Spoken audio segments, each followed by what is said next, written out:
আল্লাহর পরিচয়। আল্লাহ এক, তার কোনো শরিক নেই।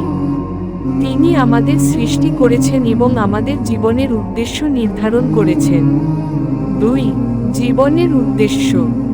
আমরা শুধু দুনিয়ার জন্য নই, আসল উদ্দেশ্য হলো আল্লাহকে চেনা, তার ইবাদত করা এবং তার সন্তুষ্টি অর্জন করা। 3. ইসলামের মূল বার্তা।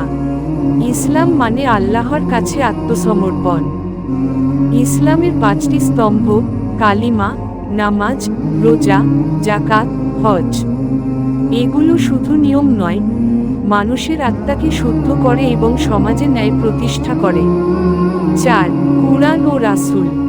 কুরআন আল্লাহর বাণী, যা মানুষের জন্য চূড়ান্ত দিক নির্দেশনা। রাসূল মুহাম্মদ হলেন সর্বশেষ নবী, যাকে অনুসরণ করলে আমরা জান্নাতের পথে চলতে পারি। 5. আহ্বান। ইসলাম শুধু একটি ধর্ম নয়, বরং পূর্ণ জীবন ব্যবস্থা। যদি সত্য খুঁজতে চান, কুরআন